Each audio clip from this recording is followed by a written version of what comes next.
آگے کیا فرمایا؟ فرمایا بلّذین یؤمنون. اب پھر آگے فرمایا پھر ایمان والے کون ہیں؟ فرمایا بما انزل الیک، اے محبوب جو آپ پر نازل ہوا اس پر بھی ایمان لائے. وما انزل من قبلک، اور جو آپ سے پہلے انبیاء پر جو نازل ہوا اس پر بھی ایمان لائے. فرمایا کہ جو آپ پر جو چیز نازل ہوئی یعنی کلام نازل ہوا قرآن، فرمایا اس پر بھی ایمان لائیں، اس کو دل و جان سے تسلیم کریں، اس پر یقین رکھیں، وہ بھی مومن ہیں.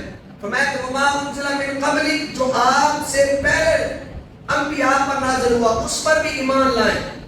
اب یہاں جو میرا اصل موضوع تھا جس کے لیے میں نے ساری تعمیر باندھی وہ اصل تھا ختم نبوت کے حوالے سے. اب اس آیت میں رب تعالیٰ نے ختم نبوت کے مسئلے کو اجاگر کیا ہے. وہ کیسے؟ رب نے فرمایا وما جو چیز آپ پر نازل ہوئی، وما انزل من قبلک، فرمایا جو آپ سے پہلے لوگوں پر نازل ہوئی، فرمایا اس پر ایمان لائے وہ مومن ہے.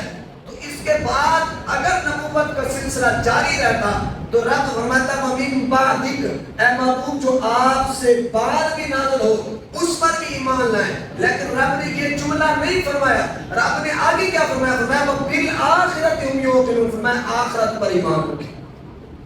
فرمایا کہ آپ پر جو چیز نازل ہوئی اس پر بھی ایمان لائیں، جو آپ سے پہلے انبیاء پر نازل ہوئی اس پر بھی ایمان لائیں. آگے یہ نہیں فرمایا ومن بعدک، یا محبوب آپ کے بعد جو چیز آئے، لیکن رب نے فرمایا وبالآخرہ، اب آخرت کا تذکرہ کیا. فرمایا جو آخرت پر ایمان لائے فرمایا وہ مومن ہے. اب حضور صلی اللہ علیہ وسلم کا فرمان عالی شان ہے. حضور نے فرمایا میں اور قیامت ایسے ہیں جیسے دو انگلیاں ہیں.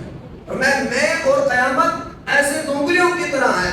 اب حضور نے مزید وضاحت فرما دی. حضور نے فرمایا میرے بعد اب قیامت آ سکتے کوئی نبی نہیں آئے. یہ آیت بھی وہی بتلا رہی ہے کہ حضور کے بعد کوئی نبی نہیں آئے گا. اگر نبوت کا سلسلہ جاری رہتا تو رب فرماتا ومن بعدک، من قبلک کے بعد لفظ آتا ومن بعدک کہ محبوب جو آپ کے بعد جو چیز آئے اس پر ایمان لائے. لیکن رب نے یہ نہیں فرمایا.